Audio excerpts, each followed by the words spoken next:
It's something I've always wanted to do, a triathlon. And if you're like me, we've got something to get us started. And with me right now is Cheryl Makovic-Dean from Fast Forward Athletic Swim and Triathlon, a great event coming up at the end of this month. Yes, Sunday, July 31st, we're having a sprint distance triathlon at the Island Lake and Novi subdivision at the corner of 10 Mile and Wixom Roads in Novi. A sprint distance triathlon is a 500-yard swim, a 12-mile bike ride, and a 3-mile run. So a great way to get started in the sport, a little bit shorter than an Ironman, correct? A lot shorter than an Ironman race. And you would know, because you've actually done a couple of them, right? Yes, I've done Ironman Arizona and Ironman Wisconsin. How long are those and how difficult are those? Those are a 2.4-mile swim, a 112-mile bike ride, and a 26.2-mile run. And it's as difficult as you want it to be. With the right training, almost anyone can do one. So how much training do you need to do on a day-to-day or week-to-week basis to do something like a sprint and a real Ironman? To do something like a sprint distance race, you can work out 5 to 6 days a week for as little as 30 minutes up to an hour a day, up to you, to get comfortable with the swimming, the biking, and the running to complete the distance.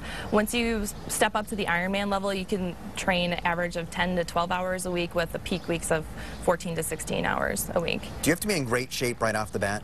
You don't have to be in great shape. When I started in triathlon, I was overweight and couldn't run a city block. So I started out with a run-walk program and worked up to my first 5K, and then later on that year I did my first sprint distance triathlon, and then stepped it up again to do an Olympic distance, a half Ironman, and then finally 5 years later an Ironman distance race. Really impressive. So the event's coming up at the end of this month. Is it too late to start training, or can you do it? It's not too late to start training. It's never too late to start training. I mean, doing anything is better than doing nothing at all. So the race is, it's the 31st. So if you're comfortable swimming 500 yards, if you can bike 12 miles, which takes people for anywhere from half an hour to an hour to do, and then to walk or run 3 miles, you can do it. And what do you need to get started? The bare minimum you need is a pair of running shoes to run with, a swim cap and goggles, and a bike.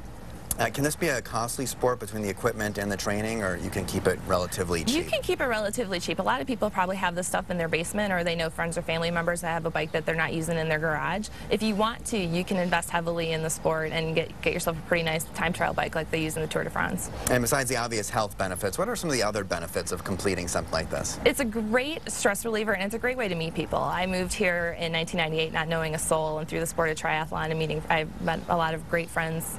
And there is a cost to enter this sprint at the end of this month. The price ranges from $65 to $80, depending on when you register. If you want more information on this segment, just log on to WXYZ.com.